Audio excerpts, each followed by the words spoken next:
Kama tunavyofahamu, mwaka huu wa 2025 ni mwaka wa uchaguzi mkuu katika taifa letu. Uchaguzi wa viongozi ni jambo lenye uzito mkubwa katika kuamua mustakabali wa ustawi, amani, usalama, uhuru na ulinzi wa rasilimali za taifa letu. Kutokana na uzito wa zoezi hili la uchaguzi, sisi maaskofu tunapenda kutoa wito kwa waumini na watu wenye mapenzi mema kama ifuatavyo. Kwanza, tunaomba waamini na watu wote wenye mapenzi mema tufanye sala na maombi maalum kwa ajili ya kuliombea taifa letu amani, umoja na mshikamano wa kindugu. Tunahitaji sana tunu hizo katika taifa letu ili tuweze kuendelea kuishi kama familia moja. Pia tumwombe Mwenyezi Mungu atujalie kupata viongozi bora, wenye uwezo, waadilifu na wacha Mungu. Hii itatuwezesha kuwa na viongozi wasio na ubinafsi, bali wenye uzalendo wa kweli na walio tayari kujenga jamii ya Tanzania katika misingi ya ukweli, haki, uadilifu, upendo, ustawi na uhuru kwa wote.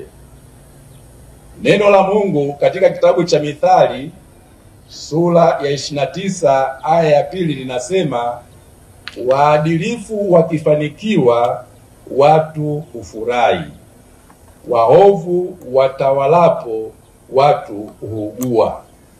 Tunaomba watu wetu wasiugue. Ndugu mgeni rasmi, viongozi wa serikali katika nyakati tofauti wamesikika wakiwahakikishia wananchi kuwa uchaguzi wa mwaka huu utafanyika kwa misingi ya haki, usawa na uhuru. Tunaomba kauli hizi nzuri na za kutia moyo za viongozi wetu zionekane kwenye matendo katika hatua zote za uchaguzi, kwani baadhi ya matukio tuliyoyashuhudia katika jamii yetu hayaonyeshi kuwa watendaji au wasimamizi wa sheria wanatekeleza kile kinachoahidiwa na viongozi wetu. Kinachoahidiwa hakiendani na kile kinachotendeka. Ndugu mgeni rasmi, kwa muda mrefu kumekuwa na sauti zinazotaka katiba na sheria zinazosimamia uchaguzi katika nchi yetu zifanyiwe marekebisho au maboresho ili ziendane na hali halisi ya demokrasia ya vyama vingi katika nchi yetu. Inavyoonekana ni kuwa wanaonufaika na mapungufu yaliyomo katika sheria za sasa hawana haraka ya kufanya maboresho hayo, na wale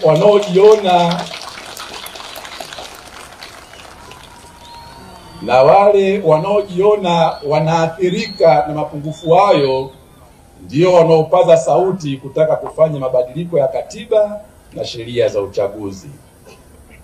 Wito wetu sisi maaskofu kwa mamlaka zinahusika ni kuwa sauti na vilio vya watu wanaotaka kufanyika kwa maboresho hayo ya katiba na sheria visikilizwe na visipuuzwe. Tunaomba marekebisho na maboresho stahiki kwenye mifumo ya uchaguzi yafanyike ili kuruhusu uchaguzi wa kweli ulio huru na wa haki katika nchi yetu.